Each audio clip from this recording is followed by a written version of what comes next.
Hello, everyone, and welcome to the first PCLP Leadership Seminar of 2016. We're going to go ahead and get started, but before we kick things off, I'm going to take you through a few housekeeping notes. So if throughout the course of the webinar you experience any technical difficulties, for example, if you aren't able to hear or can't see the presentation, please chat me, Sam Hahn, the webinar host, using either the chat function or the Q&A function. You are currently muted, and you'll stay muted throughout the course of the presentation. This is to cut down on issues with feedback and background noise.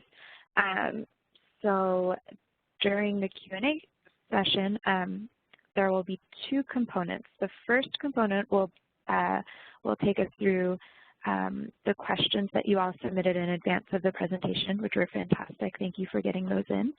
And then we'll also allow time and open it up for questions that may come up throughout the course of the presentation. So you should feel free to contribute any questions that you think are during the presentation via the chat or Q&A function, and to me, Sam Hahn, the host, and I will relay those to our presenter. So now, without further ado, I'm going to turn the presentation over to Sybil Anderson, who's our program manager and who created this wonderful leadership curriculum.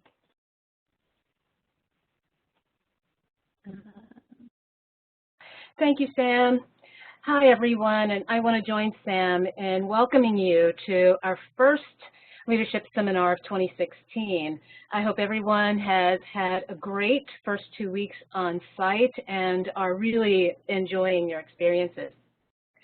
So our purpose in these seminars is to give you a chance to step back and reflect both on what you're observing at your sites in terms of healthcare delivery, but also on what goes on behind the scenes, how intentional leadership and perpetual advocacy make the CHC delivery system possible. Today's seminar, Community Health Centers and U.S. Healthcare Policy, completes Unit 1 of the course, which focuses on how CHCs came to be through innovation, leadership, and policy advocacy. And I am just so thrilled that we get to discuss the current impact of healthcare policy with one of the nation's most passionate, absolutely most passionate and influential CHC leaders, Mr. Herb Schultz. Before I formally introduce Mr. Schultz, let me just quickly inform you of our seminar format. Mr. Schultz will speak for about 30 minutes, give or take, after which we'll open the floor, as Sam noted a minute ago. That will be for about 45 minutes of discussion. Again, feel free to post your questions and comments at any time during Mr. Schultz's presentation. You don't have to wait until the end. And again, you want to use the Q&A and chat functions on the right side of your screen. So now it is my great pleasure to introduce Herb Schultz, President and CEO of Eisner Pediatric and Family Medical Center and of the Pediatric and Family Medical Foundation in Los Angeles. Eisner is an integrated community health care system based in downtown Los Angeles that annually serves more than 34,000 individuals and families from over 300 zip codes, and that's about 150,000 patient visits per year. Eisner's primary service area, South and Central LA, has some of the highest levels of uninsured in California. 82% of patients live at or below 150% of the federal poverty level. I'm pleased to note also that Eisner is one of PCLP's first site partners and is now in its 5th year of hosting scholars. So shout out to you, Eisner scholars. Now, what does the president and CEO of Eisner do? Mr. Schultz has oversight of Eisner's $45 million annual budget and 400 full and part-time providers and staff who provide comprehensive and high-quality medical, dental, nurse midwifery and OBGYN services, prenatal education, pharmacy, behavioral health care, optometry, and case management and referral services. He plays an integral role in expanding programs and services and in building community, business partners, and governmental partnerships. He's the first community clinic system leader to be elected to the board of the Los Angeles Area Chamber of Commerce. He serves on the executive committee of the board of the Healthcare LA IPA, the largest Medi-Cal IPA in California. And he's treasurer of the Southside Coalition, a network of 8 FQHCs representing more than 35 community and school-based health clinics serving South Los Angeles. He was recently appointed by 2 Los Angeles County supervisors to serve first on the local governing board of St. Francis Medical Center and Verity Health Systems, and secondly on the newly formed Community Prevention and Population Health Task Force, which reports to the LA Board of Supervisors on Health, Equity, and Community Well-Being. He's also, as if he doesn't have enough on his plate, he's also Associate Visiting Professor of Health Policy at USC's Keck School of Medicine, and he does that gratis. To say that Mr. Schultz's resume is impressive is an understatement. Here are just some highlights, just the tip of the iceberg. In 2010, he was appointed by President Obama to serve as Regional Director of the U.S. Department of Health and Human Services Region 9, which includes Arizona, California, Nevada, Hawaii, the Pacific Islands, and 160 federally recognized tribal nations. He was Senior Advisor to Governor Arnold Schwarzenegger, responsible for the oversight and implementation of the American Recovery and Reinvestment Act of 2009, and serving as Principal Advisor on health care reform. He was a cabinet member for Governor Gray Davis, serving as Acting Secretary of California's Labor and Workforce Development Agency. Before that, he served as the agency's Undersecretary. In the private sector, he was Vice President of Government Programs for McKesson Health Solutions, where he oversaw the company's disease management and nurse advice programs for Medicaid and Medicare beneficiaries. Prior to that, he spent 10 years in senior management and federal and state policy roles in the managed care industry. He served for 5 years as Vice President of State Government Affairs for the former American Association of Health Plans. In the nonprofit sector, he served as Director of Government Affairs for the AIDS Project Los Angeles, a tireless advocate for people living with HIV/AIDS. As co-chair of the AIDS Action Council's Policy Committee, he played a prominent role in Los Angeles, the state, and nationally during the successful reauthorization of the Ryan White Care Act in 1999-2000. Mr. Schultz, we are so pleased and honored to have you with us today. Welcome.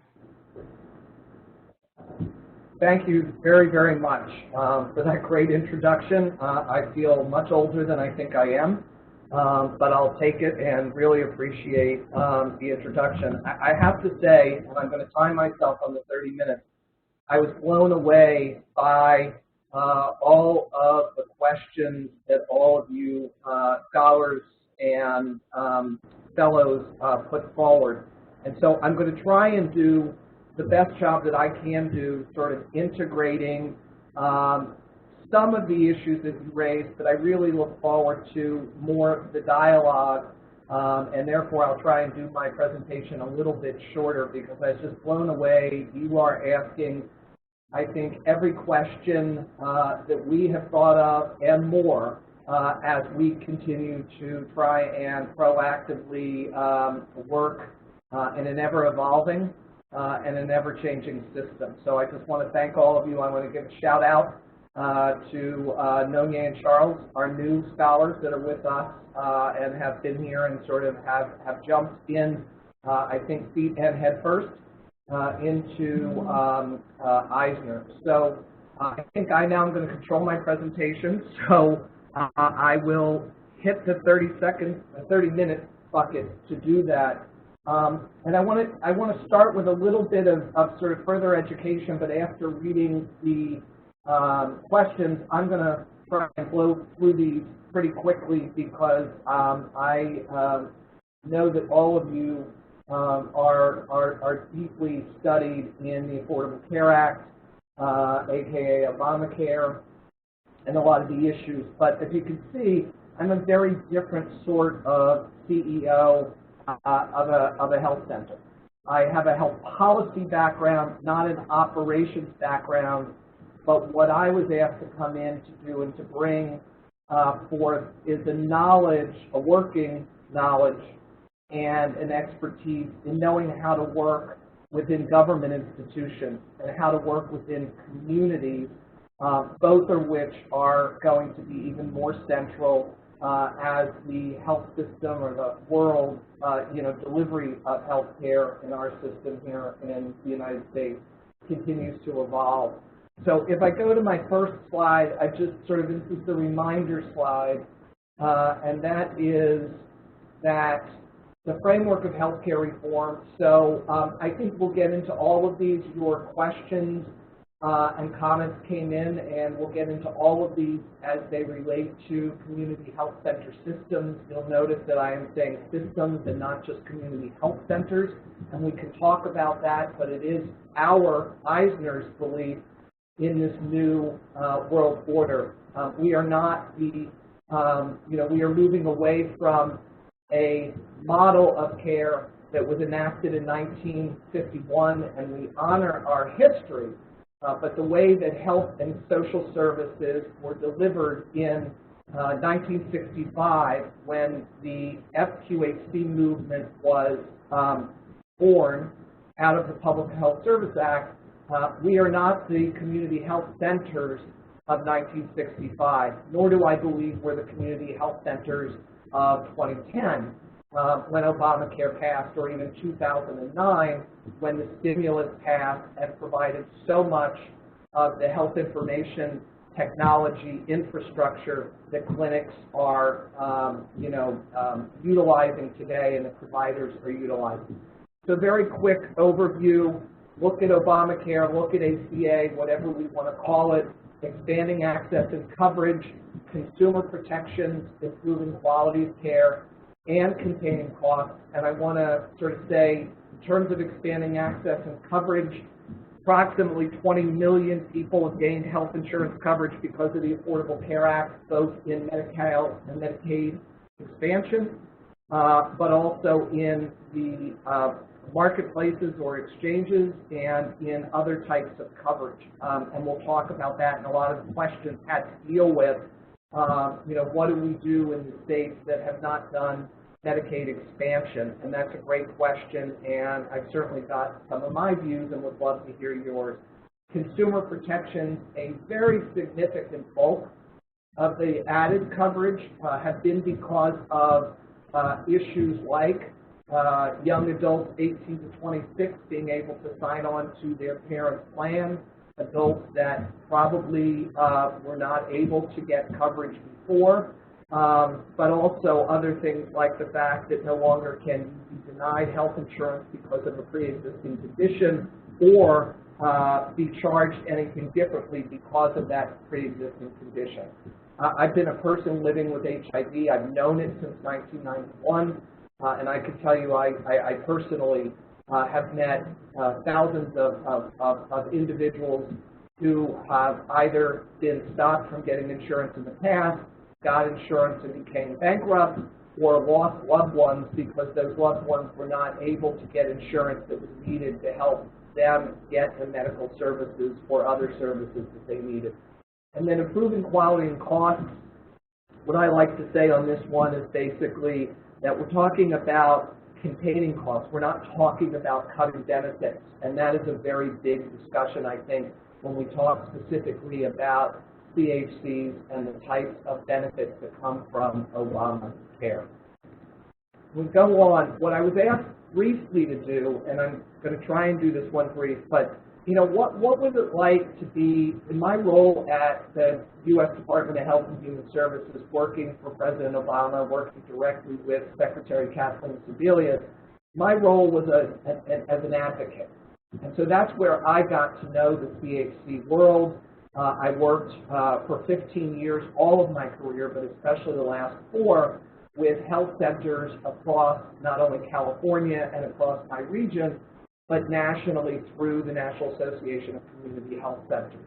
And so a lot of what I say here about what my role as an advocate was like versus now being an implementer and showing you and talking about all of the challenges is what was in Obamacare that made it so difficult to implement. What did I do in a policy role to promote and overcome some of the problems which approaches made it work or were most fruitful, and what measures did I rely on to gauge success. And so I'm going to give you a little bit of the policy stuff, and I'll relate it very, very specifically to CHC. So, what was in Obamacare that made it so difficult to implement? Well, you had 2 Supreme Court cases, and some of the questions address this, but frankly, as we know, there are a significant number of states in this country that have not expanded Medicaid. That has been a real challenge for community health center systems to begin with because of the populations that we have served. I do have a personal view, and my personal view is that probably within the next 5 years, every state will expand their Medicaid rolls. It may seem implausible today, but people were saying the same thing about the Children's Health Insurance Program in 1997, and in the expansion of Medicaid, it's been 3 years at 100%, and then it goes down to basically the federal government pays 90, the states pay 10, and the bulk of states used to pay 50-50. Well, the Children's Health Insurance Plan, when it passed, you had a lot of governors for political reasons saying we're not going to expand Medicaid. 5 years later, every state in the country has. The bottom line is governors change, legislators change, priority issues change. And so while it is difficult today and does have significant impact on CHC system, and we'll talk about that, I believe at the end of the day, Medicaid will be expanded throughout the country. But you had major issues that were up for decision at the Supreme Court, things like whether it was a penalty or a tax, things like whether the subsidies were just to be provided in states where there were state exchanges or whether they applied to all of the states. And so these are issues that not only had significant impact on patients, on communities, they had huge impacts on the ability for us to be able to outreach and get individuals who were eligible for coverage to come in. Prevention, health screenings, where and who, and the primary care incentives and focus. On the prevention side, so much of what we do, there's a lot of confusion about what qualifies as a preventive health screening. And so there's been a number of seniors coming into community health centers that have wanted to, have thought that when we referred them for a colonoscopy, that was covered under the screening. But we had already diagnosed what a problem was in a primary screening.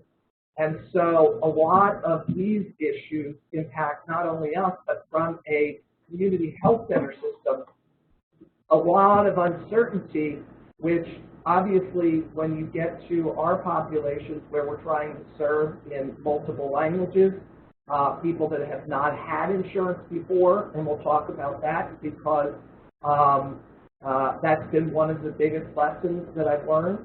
So these are a whole bunch of things that I've done, and I don't need to go through all of these so that we can get to the meat of it, but everything and anything that we could do, especially with the CHCs, to really get out, and a large part of policy and advocacy that I believe is showing up. And so for all of you that are interested in working with, local, county, local city, state officials, federal officials, for all of them, the role of a medical student, the role of a physician, the role of an administrator, you are in very, very critical roles. And I'm always, all the time, feeling very hopeful that the physicians of today and the physicians that the students that want to be physicians, I think, are actually better equipped to sort of understand the broader social determinants of health and what their communities need. I think in past times, there really wasn't a focus, especially in medical schools, about well, you need to be working with public officials. So you could talk with physicians, and frankly, you know, reimbursement was not something that they potentially understood. They just knew that their reimbursement needed to be better. You, I think, have the advantage because you're dedicated to serving the underserved. And I think you understand that advocacy and policy is central to your role in making sure that you can advocate for your patients. So I spent, you know, the better part of the 4.5 years I was at HHS working with providers and providers-to-be sort of talking about this. But when you look at public policy and advocacy, and this is especially true in a CHC, is the biggest thing that I learned is never to tell locals what to do. And so as a federal government official, I would never come in and tell the California Primary Care Association that represents all the health centers across the state, or the LA County Community Clinic Consortium. You needed to be there, you needed to show up, you needed to listen, you needed to learn. But going into an area, so your voice is the central voice that has to be heard. And so when you're working with elected officials and their staffs and others, it is critically important to relate those in the field stories, the patients, but also how you got to where you are sort of going. So I'm going to skip to slide 10. And now we're going to get into some of the really specific things about Eisner as a CHC. And the questions that I've sort of asked myself is, you know, what challenges does it pose to Eisner? We have just acquired 5 practices, private practices, so by the end of next week we will be 50,000 patients instead of 34. And we'll talk about that. What opportunities has Obamacare created? Is patient care better or worse today? And if I were king, sort of what would I want sort of for the future? And so it is a very, very competitive regulatory environment. And these are very important that sort of, we believe, are underscoring everything you've asked us, because we all want to partner, we all want to do strategic alliances and partnerships. But because of Obamacare, because of the stimulus, we are in a different world order. And all of these challenge a community health center system CEO and all of us doing that. So what do I mean by that? I will use LA County sometimes as an example, but I believe as working in NAC, it's the same everywhere, and from everyone I talk with, it does. But I will tell you that we're told that we're one of the few who are really sort of seizing this as an overall comprehensive effort. There's no doubt that change is in the air, but some of these changes are natural. Some of these policy changes are Obamacare, some of them are stimulus, and it all revolves. In LA Care, there were 34 FQs 3 years ago. Thanks to Obamacare, there are 58 today. That means that we have a significantly greater number of community partners that we will compete against in the FQHC world. It also means because hundreds of thousands of people who have become from uninsured to insured in LA County, we've had very loyal patient base. Well, many CHCs are finding themselves in the same area and now know that those patients actually have a lot more choices of where they want to go. And before, when you didn't have insurance and you liked your provider and that's how you did it, you did it. So competition amongst FQHCs are intense, and competition for your current patients, not only current patients, but coming in and sort of getting situated to try and bring in new patients. Time of just growing off of your current base, which is what most health centers have done. Eisner did, basically 1,000 a year. Doesn't work. Our friends and partners in the hospitals and health systems world that we work with, obviously, we all work very strongly with our provider partners. They're doing the same, and they're doing the same because of this. The way to grow, we believe there are, in this new world, there are going to be mergers and acquisitions. I don't believe that LA County will be able to handle 58 separate FQ companies. Well, one of the prominent ways to grow is by purchasing private practices. We've just done that. Okay, we did it in a bigger way than most times. It's usually a practice here, a practice there. Okay? But also big multi-state systems and local systems are doing the same thing and creating outpatient clinics. And frankly, about 20 years ago, most of our friends in the hospital world, as they were becoming health systems, actually gave away, sold, or closed their outpatient clinics. Well, why are they wanting to do that? Because right now, FQHCs are the only provider system by federal law and state law that has a significantly greater payment rate in Medicaid than private practitioners, because we were the ones that in the late 60s decided to serve people regardless of ability to pay, regardless of documentation, regardless of insurance status. So I see partners all around that are grabbing practices that we'd like to buy, and my hunch is that many of these hospital systems will seek in the future to try and merge or acquire the FQs in order to be able to take advantage of the significantly higher FQ payment rates. And we will get to payment reform in a couple of minutes, but that is a huge policy issue because the world is moving to population health. And the CHCs, we're all very slowly moving into this managed care environment. I don't believe that Congress, more than 5 years from now, will keep our payment rates significantly higher for now practices that are doing the exact same thing that we're doing. They just happen to be private practices versus FQs.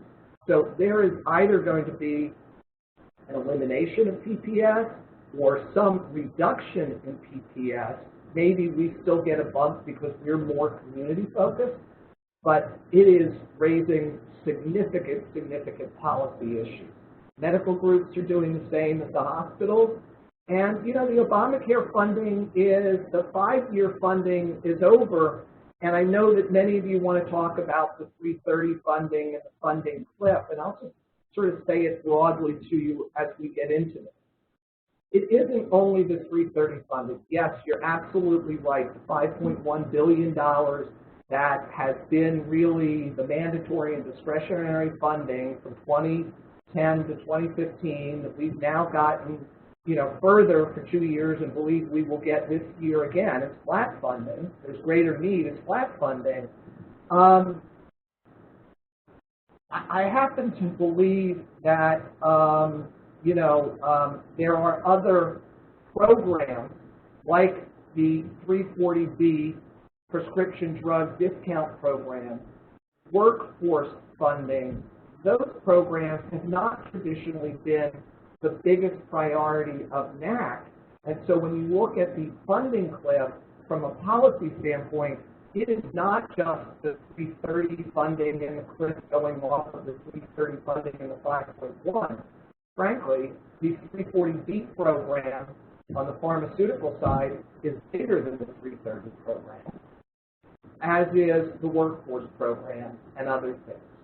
So another piece of this, as a CEO in trying to deal with this and working with our team, is that most clinics have never really had major donors. I mean, maybe some, but most clinics have relied on foundation grants and federal government funding or other types of funding. And that funding is great, but I don't believe that the federal funding is going to be there sufficient to grow with the need. And so if we're not doing things to ensure that we are outside of the business realm doing fund development and those, we're going to be in trouble because the government funding, I don't think, is a stable source of funding anymore, at least in terms of stable, you know, when you do 5.1, 5.1, it's phenomenal. Don't get me wrong. Right now we haven't been impacted by that, but as capacity grows, you know, we don't know what Congress is going to do. So the challenges. So I mentioned the 50-year-old business model and payment reform. You know, we honor our history, and all of you are working in great organizations. But we believe that the 51-year-old business model is not the model of the future, and that in this evolution, in a world of practice transformation, care delivery, where we are moving to population health, that FQHCs need to lead the way in the development of a new model of care. For us, what that has meant is building in an infrastructure where we have practice administrators that are working with a clinical director on issues of patient experience, customer service, flow, scheduling, because in the old days, 3 to 4 hour wait times were okay because of how we were serving, who we were serving. When you're competing against UCLA, USC, and everybody else, and they have their own issues, we are systems of care now. CHCs are not any different from small community hospitals that became huge health systems, from small HMOs that became managed care companies, that doctor groups under 10 that became large integrated medical groups. We are providers. We were rewarded by a multi-billion-dollar investment in Obamacare and in the stimulus, but as such, we have to move to be, we're always going to be the community first and foremost, but we have to be able to structure ourselves as the business that we are. We don't lose sight of patient first and community first. But not everybody, we believe, and I'm just being candid, I don't believe everybody is going to make it to the other side.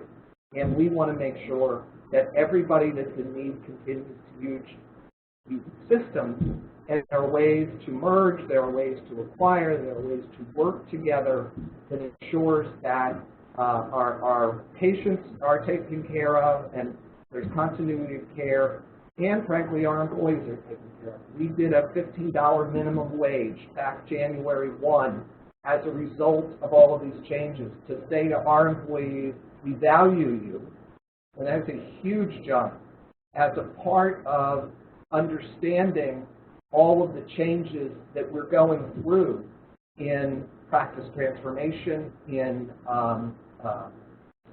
reimbursement, and all that's required of our staff, physicians and staff, to be able to move forward. So we've raised physician salaries. We have done a minimum wage right up to $15. Health literacy. Health literacy is a huge challenge for CHCs. Immigration status, people have raised it. I think when I worked in the federal government, we thought that you could educate somebody in a town hall for 45 minutes, maybe someone that doesn't speak English as their first language or speaks English and another language, but has never had health care coverage, and expect them 45 minutes later to understand how to enroll in coverage. And so outreach and enrollment is, for a CHC system, extraordinarily difficult with mixed status families. It takes sometimes 3 to 4 times for a parent to agree to have their child who was, you know, a citizen put into health insurance coverage. And we understand why, and I understand why. A strong concern that they're going to go on a list and somebody from immigration is going to knock on their door. So one thing that I think we have as the health center system is really a strong, strong trust bond with our patients. And that is what is pulling us through. We will always see patients on a per-visit basis, even if the parents don't put them into coverage. But our role is to do that. And so one of the things that you asked in questions that we should talk a lot about is, we started last year, we realized, okay, we have all of these great new, Medi-Cal expansions and some that are in our Obamacare marketplace. Why aren't our numbers going up? Well, just because you enroll somebody in coverage doesn't mean that they actually understand, if they've never had coverage, what that means. And so many of us have begun to have some really significant town halls and meetings with new patients. So once we enroll them, we get them back in and we really talk about what can a provider do for you and how you can come in and what you pay at that type of visit, because many, many more are insured. But we still also have a huge amount of undocumented. And we have a program here in LA County, but not everybody's in it. And we just had a very exciting thing happen a couple of weeks ago, and that is that all children and youth under 19 in California, undocumented low-income youth, are getting full-scale Medicaid. So now we have the challenge of trying to move them into this coverage. Information technology, data. All of these changes. And to get back and wrap to the policy issue is ongoing legislative and regulatory changes, because I know you hear all the time, we haven't changed Obamacare, we haven't changed Obamacare, we haven't changed Obamacare. But there have been about 12 major changes to Obamacare and about 50-some minor changes, but all of which impact our ability, and it could impact you as a physician, could impact you as a patient, could impact you as an administrator. All of those things sort of add up on those pieces. And so, there are a lot of opportunities. The development of our organizations to be more mature, all of these things, and these are the things that I am putting on here. This is basically a vision that we have, and it's really not about what we want to be in 5 years when we're 100 years old. It's basically, what are we? And that is, for us, we believe CHCs must be integrated delivery systems. We are not replicating hospitals. We are not replicating ACOs. We're not replicating MSOs and the world. But what we're saying is, we have to be leaders in ensuring, not just at the operational level, but it takes policy acumen and advocacy to make sure that the system is moving in a way that's going to benefit our patients first, our staff, and our providers. And this is, we have put together this vision. I won't go through all of it here because I'm coming down to near the end, but we could talk about it. But there are things that we have done. I think this is part of the questions that you've asked, to be able to ensure that we actually think these are the 4 things that are absolutely necessary in a new world. And if you're not visible, and that visibility is not just marketing and communication, it's involvement in civic engagement, public policy, and advocacy. These things aren't going to happen on their own. And if you don't take part in the policy process, and physicians to be are a really, really highly important set of advocates. If you're not doing that, then we believe that the environment, the regulatory environment, is not going to change in our favor, and we're not going to be doing for the communities writ large that we need to do. Because, at the end of the day, and that's where I just sort of did the gold. At the end of the day, this is about our patients, and this is about the communities that we serve. And so the goals that we have to sort of recognize all of this and the things that we're doing really come under sort of this entire umbrella. And you can see the third point with public policy and advocacy, but it's infused, throughout that. How becoming an employer of choice is an employer of choice offering a $15 minimum wage. That might have been our discussion, but we were active in the city, county, and state debate on making there be a $15 minimum wage. We're just not taking 15 years to do it. And frankly, some of our fellow CHCs have taken the step once we did, so being leaders, in that. So patient care today, I think, is better. I think the uncertainty is the ongoing evolution of the system. The system is not about somebody coming into for medical care into your clinic. Everybody has multiple conditions. I don't think that people are singly diagnosed. When I got my HIV diagnosis, that drove me into therapy and continues to this day.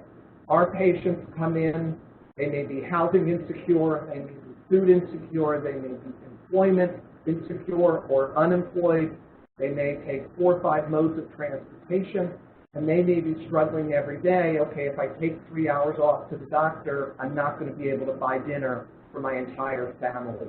And so it is about the whole person. That's not what the CHCs were about before. And there are all sorts of policies around fair housing and food equity and security, transportation. All of these policies, so it's not just about health policy, it's all of these social determinants that you as advocates need to be involved in. So that means strategic alliances, partnerships, business relationships. So if I were king, would I, sort of eliminate, what would I do? One single payer for me, it's the same policy but covering the undocumented. I don't happen to believe that this country could do single payer, but even more than that, we do not have a Congress of the United States that will do single payer.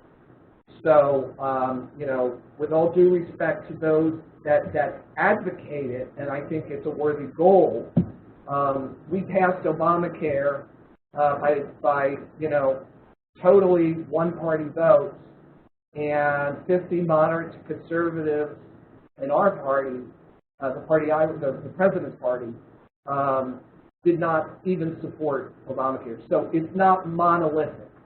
No party is monolithic. And so at least within, I can say, I would say with certainty, I would bet, we will not be moving to single payer. So it's the implementation strategy and the things that you're asking, how do you go about doing this? And I think one of the biggest things I learned as I finished is never assume really anything, not only with elected officials, but with the community. I think that we incorrectly assumed a lot of things about how the American people react, and so we implemented policies in a way that some of them were strongly proficient, but some of them really not. And I don't assume. So what I'd like to say is thank you very much. I know there are a ton of questions, and I look forward to the dialogue, and I hope that was a little bit helpful.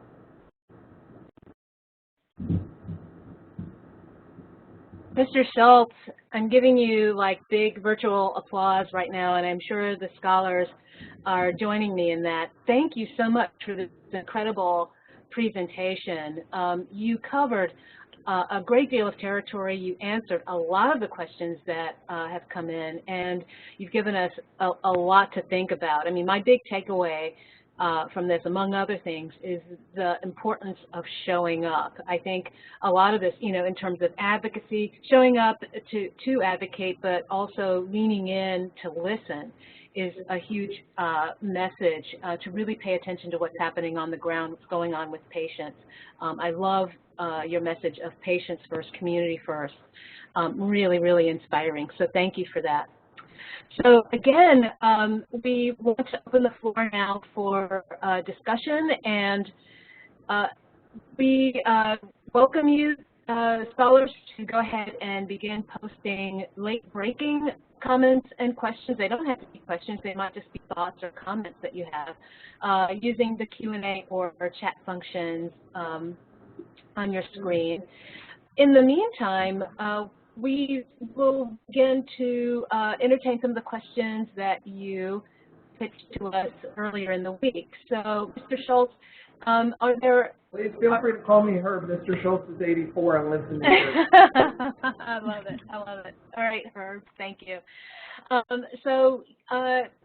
Are there questions that really stood out that you haven't yet touched on? I mean, there were a lot of questions. And again, scholars, we thank you. You sent a phenomenal list of more than 100 questions. To get the ball rolling, are there particular issues, Herb, that you would like to start us off with?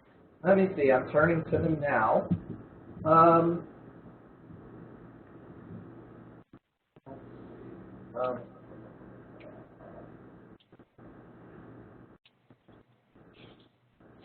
In the meantime, while you sort of flip through that, I do have a question about something you said early at the beginning of your discussion, and this has to do with sort of the pressures to compete. So CHCs have, very similar, maybe almost identical missions within a community, right? You're trying to reach the safety net population, and so and there are these fiscal pressures to compete. But I wonder about the ways in which CHCs at the same time partner, even in sort of this competitive environment, in order to just to be down with the cause together. Yeah,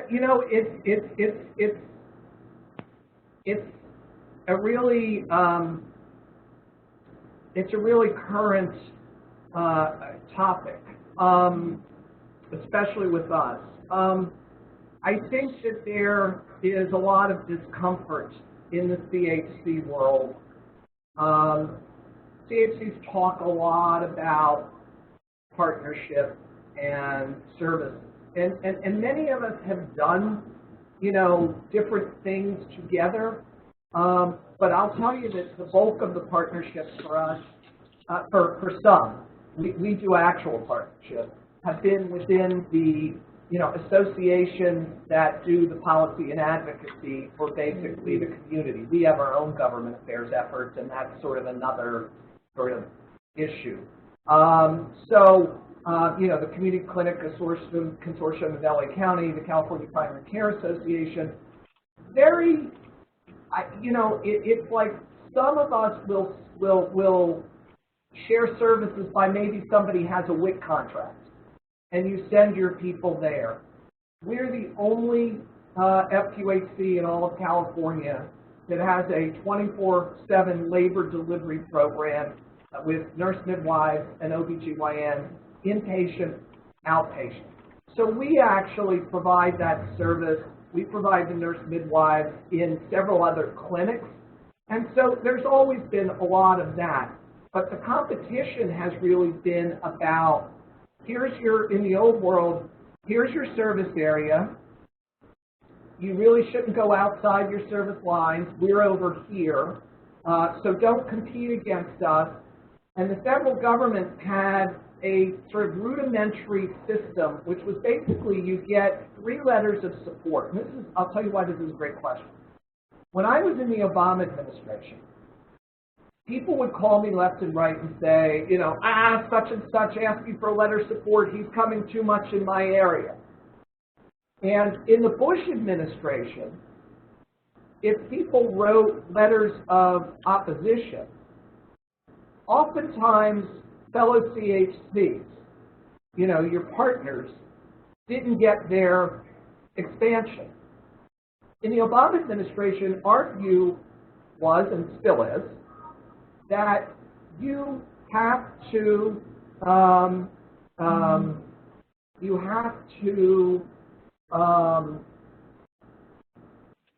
demonstrate unmet need. So if you have unmet need and somebody is based across the street from you, it doesn't matter. There's unmet need and you're not meeting it.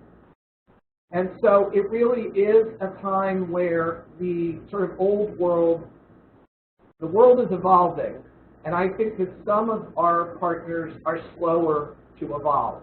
I'd be less than candid if I didn't say that a couple of our partners in the San Fernando Valley were upset that we would, go from downtown and South LA all the way over the mountain to the San Fernando Valley. And our response was, well, there's 15,000 patients that are at risk of not having providers if these providers go down. So it is a hard reality right now for many CHCs that continue to want to move forward under the old rules. Thank you for that. Yeah, that's a really interesting challenge, and I appreciate what you just said, that within a system, a community of CHCs, there are patients that need to be served, and if, a particular organization, for whatever reason, isn't meeting that need, yeah, somebody else ought to get in there and meet the need of patients. Yep. So that's really illuminating. So we have a comment from Anita, who is a returning scholar. Hello, Anita. She writes that she finds herself both inspired by what has been done and frustrated by her inability and ignorance on how to do more. So a number of scholars did write about advocacy or ask questions about how to be effective advocates even as they're in training. I'm sorry, you cut off a little on me. I'm so sorry. No worries. Can you hear me now? Yeah, I can. Okay, so you may actually be able to see this comment from Anita in the chat box. Okay. Well, yeah, okay, the comment is, I find myself both inspired by what has been done and frustrated by my inability and ignorance on how to do more. So this issue of advocacy and what clinicians in training can do even now to help move the system forward. Yeah, I think, I think don't be hard on yourself. This is a very complex subject matter, and some days I feel like I'm talking like a policy wonk, and sometimes I feel like I'm talking more like an advocate, and I need to be in that role of advocate and translate it to a way that does justice to our patients. And so if you are, depends where you are, all states have primary care associations. Not all have sort of the local associations, depends where you are. I can certainly network people to their association. You can ask the clinics that you're in, but I think that it is a great idea for you to get connected and understand the policy issues at hand, and have somebody help you through sort of learning about how to advocate and do that. I mean, many FQs, I know we do, we educate our consumer board members and we educate our providers in hopes that they'll come up and do something in Sacramento or in Washington or in LA County. So, I think ignorance is relative. I'm learning things every day, but my guess is that we could get any of you interested and actively involved. There's oftentimes scholarships to go to the state association meeting, to go to the national meetings, where you can get training. There's trainings all the time. So anything I can do to help you all do that, I'm happy to do that. Thanks so much, Herb. I think Sam is going to pitch the next question. Okay.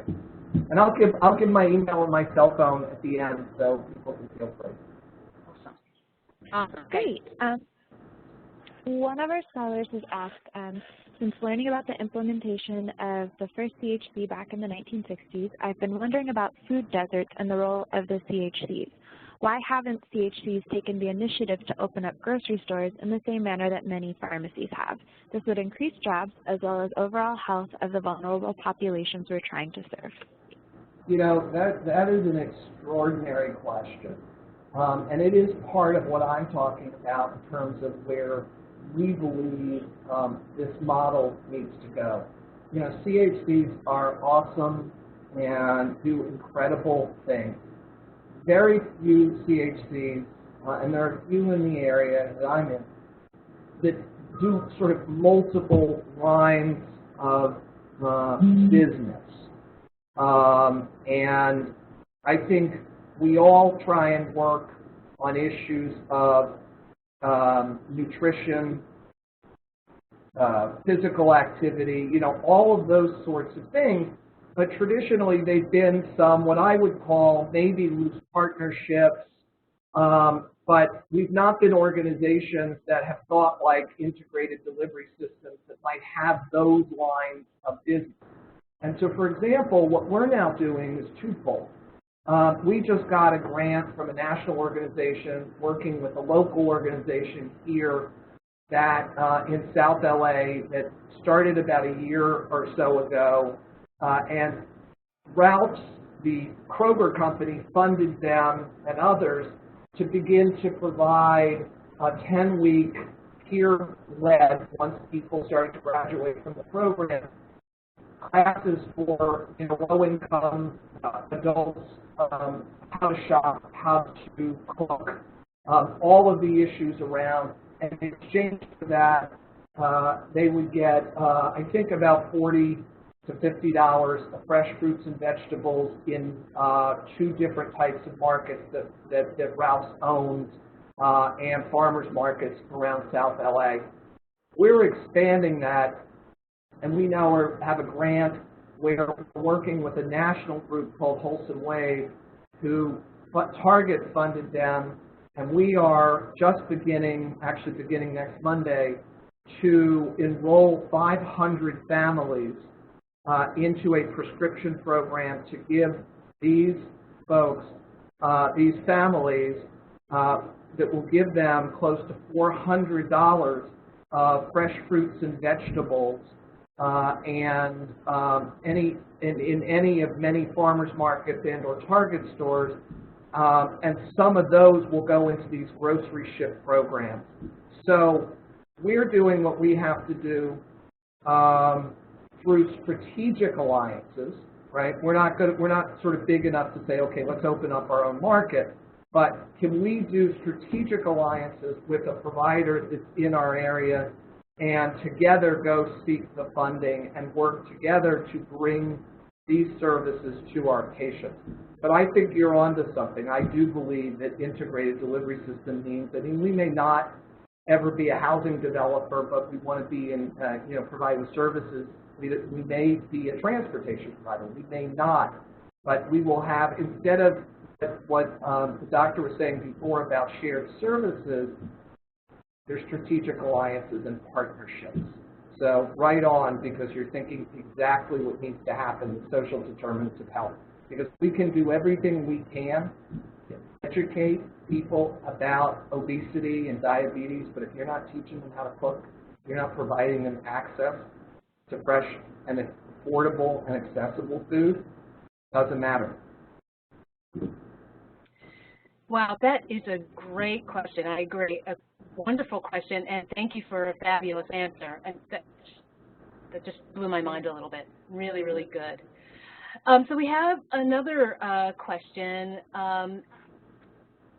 I understand that SQHCs purchasing private practices that are going out of business is a benefit for the community. However, does the ACA offer financial or other support to private primary care providers to help prevent their closures? Some physicians love the mission of SQHCs and CHCs, but may not want to be an employee of the government or work within the limitations of the CHCs. That is, regarding cutting-edge technology and a bit of freedom that comes with owning a private practice. Now with patients gaining insurance with ACA, some patients may prefer private care. Are FQHCs in competition with private practices, like some hospital systems? Are there ways to help sustain primary care private practices on their feet? Wow. Wow, wow, wow. Yeah. Yes, yes, yes, yes, and yes. We are competing directly now. The walls are down. And the walls are down between us and hospitals. The walls are down between us and private practices. You know, let's just call it what it is. You know, hospitals en route to becoming health systems, many of them, as I said, closed or gave away or sold their outpatient clinics. Much of that had to do with low reimbursement on the Medicaid side and on other governmental sides, and decided that they wanted to, you know, that their liabilities of serving all would be through EMTALA and the emergency room. Many private practices, we got the preferred payment status in the Public Health Service Act in 1965 because many of them many private practices would not accept, you know, Medicaid because of reimbursement. So the one thing that Obamacare did in 2013, the year before the coverage mandate went in, and 2014, was it took the Medicare rate, which is always significantly higher than most state Medicaid rates, and it pulled it up to 1-to-1. So any Medicaid provider would get paid the Medicare rate. And in some cases, I think in California, that was like a 256% jump. The unfortunate thing is that that was for 2 years. And there have been some states, I understand it, that have stepped in and maybe subsidized, continued to subsidize that. California was not one of them. And so the issue really becomes, there are a lot of private practices, you know, the workforce is aging. And there are a lot of private practices that are closing. There are also a lot of private practices that I think are just beginning to understand what a benefit it would be maybe to be in a PHC system. So for example, we bought 5 practices, 3 pediatric, 1 OB, 2 OB. They are continuing to practice. The owner is 82 and practicing part-time. The OB is pretty much full-time, and then, you know, obviously 15,000 patients. There's a lot of other providers. But if you get them to understand, a number of them have been willing, they were about ready to sell them to a hospital system. And I have to say, to be candid, you know, we're partnering with the hospital system, but they're very happy that we took them because they know that we understand. You know, we do case management. We help people and navigate people to all of the services that they need. They don't do that in private practice. So I'm all for keeping private practices, but they need to be able to better adopt. And if they're not going to have a caseworker and an outreach worker to help enroll people in coverage, they need to know who their neighbors are to do that, because the very philanthropic owners of the practices that we bought, you know, it broke his heart that he would see kids from birth, you know, through, you know, 18. But they didn't do adult care. They didn't know where the WIC clinics were, where the housing agencies were, how to tell them, you know, all of that stuff. Private practices don't do that. So private practices need to think, I think, a little bit more about not just my patient and reimbursement. They need to think about the whole patient, and they're not trained to think about the whole patient. So I think private practices are great. When we talk about our population, then they need to start to adopt some of what we're doing, and that raises other competitive questions. But, you know, you can imagine, I'll use this example, it's not the right dollars, but, you know, think about, you know, Dr. Hernandez being next door to us, and he sees a child and he gets paid $20 per member per month from the state of California Medi-Cal division, and we see that child and we get $200 per visit. That's the way the system works right now. And that's the system where we're going to be moving into population health, and I think that 20 and that 200 is going to merge.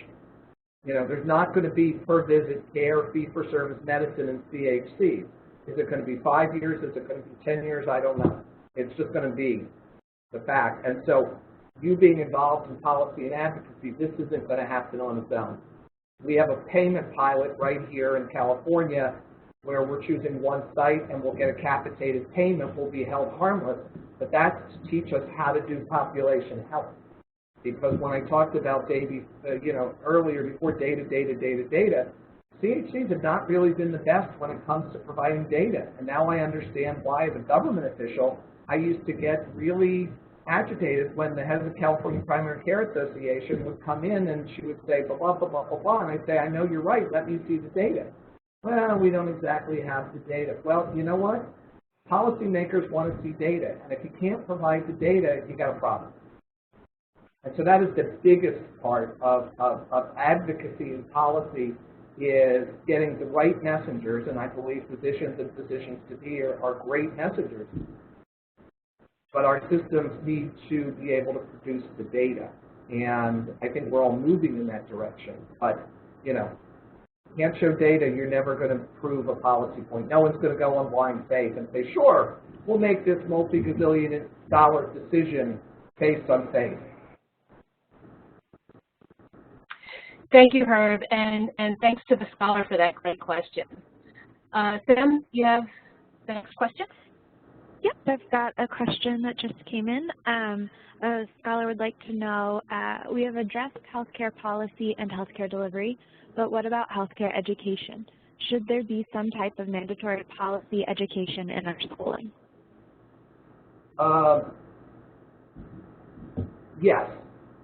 I spent a lot of time lecturing in medical schools and for AMSA, and I used to say, and I hope people don't take offense at this, I said when I was an early policy person, I said I want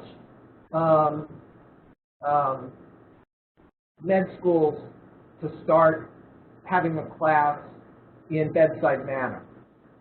And, you know, it later has become, and many do, in terms of interpersonal communication between provider and patient. And I understand what I think it understands.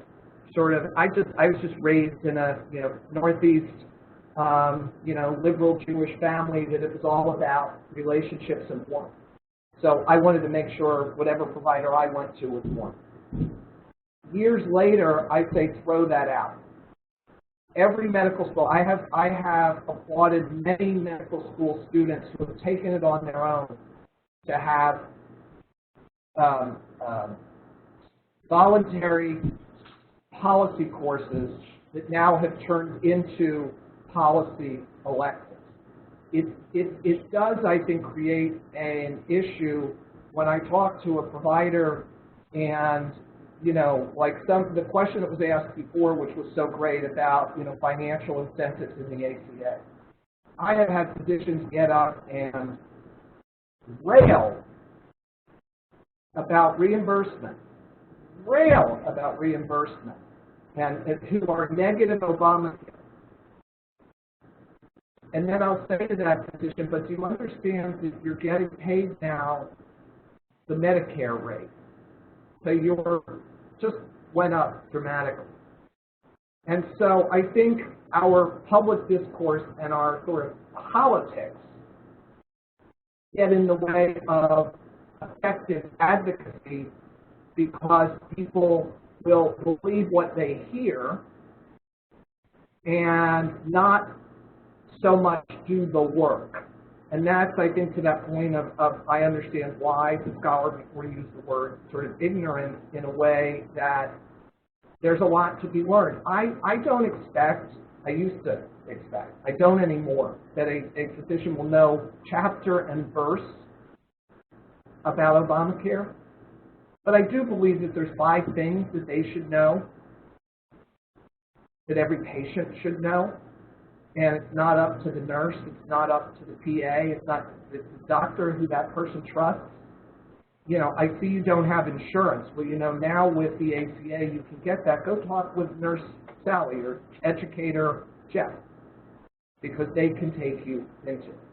And so if I were the head of, all of the, curriculum boards, I would ensure that there would be a health policy course for every medical student and probably provider student of any stripe, because you don't have to know the whole thing. But I don't believe you're fully advocating for your patients if you don't understand, what it brings and what it doesn't bring. So I applaud you for the question. Thank you so much, Herb. And these really are excellent questions. And as these questions are coming through, they're actually prompting questions, or reminding me of questions that scholars posed earlier in the week. So I have kind of a series of them. I'll just present them one at a time, just to keep it simple. Okay. The first question, which really would be sort of a follow-up question to the question about CHCs innovating, say, to open grocery stores. So a number of scholars have asked about innovation and about starting their own CHCs. Do you have thoughts for future providers who might want to move in that direction, who might want to someday, A, open a CHC, and B, innovate in exactly this way, creating, a response, a solution to a problem that doesn't seem yet to be addressed? I would say do your homework. I would say the first thing you need to do is make sure that you take a look at all of the CHCs in the area, not just the not just the FQs, FQ lookalikes, free clinics, hospitals. Look at the primary care landscape in the area that you are. And that is going to, I think, give you an indication, and all of that's publicly available, because most areas, I believe, there is a huge amount of unmet need. And so, others may not want, folks in the backyard, but I think it is looking at that stuff, and I think it is talking to the community and looking at who the potential partners are in the social determinants of health that you're doing. Grocery stores, transportation, housing, employment, because that's going to be important for you to be able to say, look, I think I can do this. So don't be afraid to do it. I think it's great. I think, it's the more you get out, you'll cause, depending on the area, if there's a lack of CHCs, it's easier. If there are more that are there, you're going to get some people that are going to be like, well, I do this, so why are you doing that? But I say all the power to it. I mean, we're the first one that's working with, grocery chains. And I know a lot of other CHCs are doing a lot of, other great stuff too. But, what I consistently say to our partners in the Valley, 2 of them, is the service area we drew, where you operate,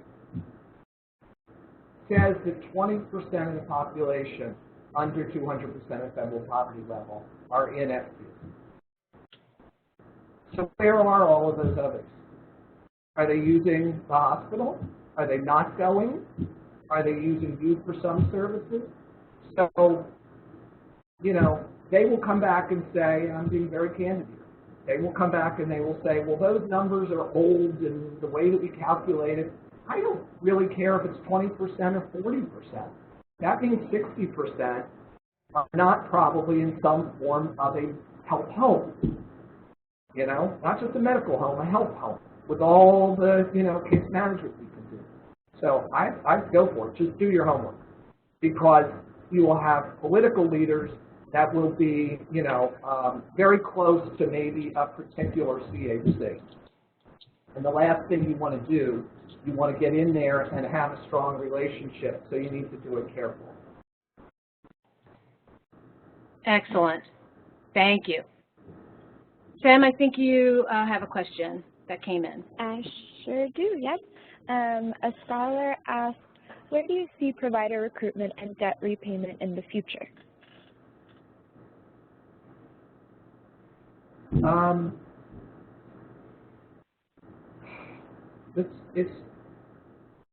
Workforce is one of the most critical issues right now from a policy level and operations level. If you took LA and LA County, but you also took the state of California,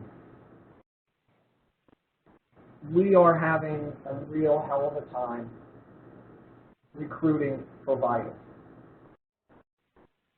because we have an issue right now. Kaiser, and I'm a big Kaiser booster, but Kaiser and other systems are able to say, oh, you have $250,000 of debt, we'll release you of that.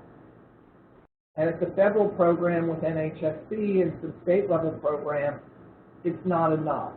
Now, we just this week had a big victory in California where we got $100 million over 3 years to help expand the workforce for CHCs and for teaching health centers and for our types of residency programs.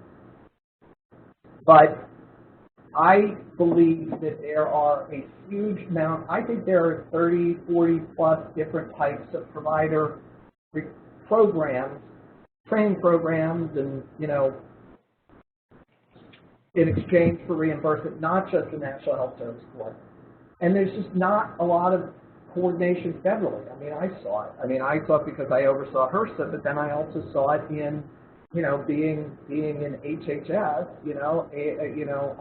I don't know, 5 or 6 agencies, HRSA and CMS, and, the Labor Department, and all of those different things. And so I think attention is being called to it, but there needs to be more work done nationally to figure it out, because it's not just, National Health Service Corps is really about, I think, CHC. And there's no guarantee that that extra, that we've been getting is going to continue. And so I think this is one of the most prominent policy and advocacy positions. And I'm not picking on Kaiser, other than to say that we have a fact in California that a vast majority of family practice docs are leaving our family practice program and others and are going. But mostly because there is not enough funding, and CHCs don't have the wherewithal to offer those types of repayments. We're talking in our fund development efforts, can we do an endowment where we could offset some of the loans for our own providers? I really want to do it. I think it's a great idea. Our CMO said do it. Problem, we did a study to see how much we could raise, and it's not an easy sell with the donor community. Mm. They like funding buildings, having their names on things. I jokingly have said, so we'll just sort of wrap a physician or in a sash that says the name of the funder. If you're not going to put it in the personnel, right? So it's up to us, I think, either to make a better case, and that's what we're hoping to do, make a better case for why it would be important. And I think there's a case to be made. We haven't made it yet. Wow, that is a great and important question. I mean, it is a real problem. I think I have an idea. I wonder if, provoked by your your comment about draping a provider in a sash that has the name of the donor. I mean, in colleges and universities, we have endowed chairs. And so maybe we need to move to endowed providers, you know, as established positions within a health center that does bear the name of a donor. I mean, that might be one way of moving forward. But so my question next, sort of prompted again by scholar comments both today and earlier in the week, is, you know, as these scholars are now thinking about where they're going to go, there's, you know, I think a palpable note of worry about how they are going to make the best financial decisions for themselves going forward. They have a strong feeling for primary care. They have a strong feeling for community health centers, but they also have a lot of debt. And so I guess my question, sort of pushing this a little bit further, is how would you advise scholars to begin thinking through that decision making? Why should they go into primary care? You know, given all of these realities on the ground, why should they work for CHCs? I would say that number one, I don't believe that there is any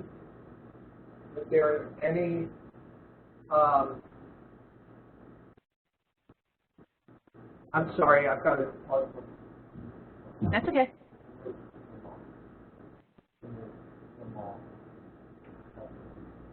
Sorry about that. I would say that I don't think there is any provider system in the country that is as rooted at the community level as a CHC. And I think medical groups are great. I think community hospitals and health systems are great. I think that, you know, health plans are great. Health plans are not close to the community. Medical groups don't typically do community-based activities. They're just, you know, larger groups of docs. You know, I think because of the community benefit requirements in Obamacare, hospitals and health systems do more and actually are open to all people. But I think that CHCs are really, you know, can be, to some of the discussions we've had, can be a one-stop shop, or at least a one-stop shop that then can get you referral to other places that you need to go. And I do agree with the integrated delivery, and hopefully you don't have to go to as many sort of places. But I don't think any other, you know, I think what Obamacare did is it put, you know, here's a system with 24 million Americans. And most people either don't know about them, or the view is, oh, that's for those Medicaid people. That's where poor people go. And, you know, not exactly correct, but it's like we have top-notch providers. Why shouldn't our providers be seeing people of moderate means and potentially, you know, above that? You know, if you say that the Obamacare subsidized population, they know they're not low income, they're moderate. So I think it's the closest you can ever get to the community. Fantastic. Well, you know, we certainly hope upon hope that the scholars on the line will seriously consider the, you know, the holistic benefits, right, of moving into community health centers, of becoming providers there, because the need is great. I think everyone is here because they have a heart for this kind of work, and so, you know, we want to support you as much as we can, and I think it is the case that, you know, the the people that you come into contact with, scholars like Herb Schultz, like your faculty advisors and your site supervisors all over the country, I think, are here to support you, advise you, and provide you with information and resources to help you move in that direction, because, again, the need is really great. So I think we have exhausted our questions. I think, scholars, if anyone has one last-minute question, go ahead and send it to us. The final question, Herb, that I would like to ask really is a question about leadership. And that is, some scholars have asked about sort of the essential leadership skills you think are essential for providers who want to become leaders in the community health care systems. If you had to come up with a list of, say, the top 3. The top 3 of you cut out on me. Oh, yes, the top 3 leadership skills you think are essential for moving forward in this new world order. Top 3.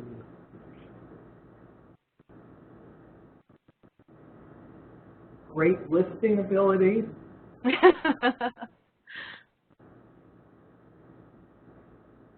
Wait, did you say great listening ability or great listing ability?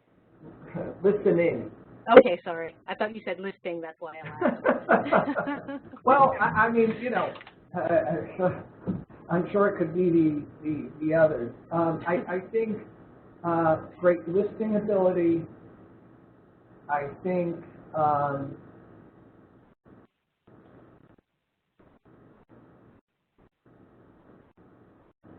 do your homework. So know your stuff. And I think the other is probably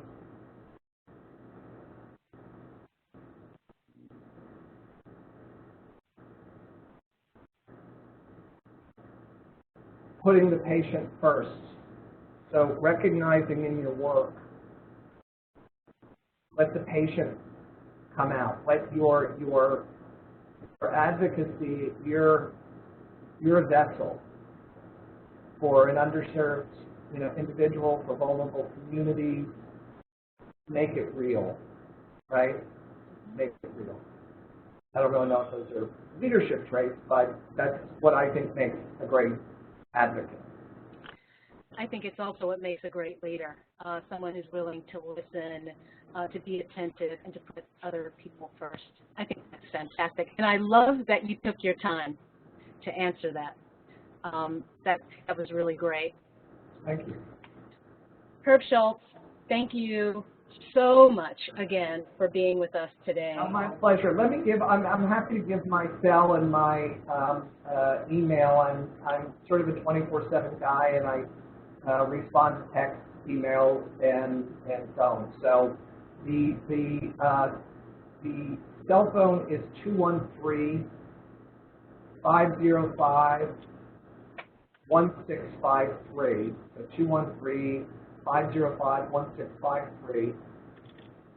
And the email is Schultz. It's the East Coast spelling, S-C-H-U-L-T-Z. For some reason on the West Coast they don't put the T in. So S-C-H-U-L-T-Z at P-E-D, like PED, like pediatrics, PEDcenter.org. Okay, I'm going to ask you to say that one more time. I'm actually putting this up on the on the Q&A box. So it's H. Schultz. Yeah, at PED Center. Yeah, PED Center. So P as in Paul, E as in Edward, D as in David, PEDcenter.org. Got it. I think everyone should see that now. Sam, do you see it? I see it, yep. Fantastic. Oh, I see it. Okay, great. All right. So thank you for this wonderful seminar. We've learned a lot. Thank you all. I'm excited that you're doing what you're doing. And shout out again to our two scholars. Yes, indeed.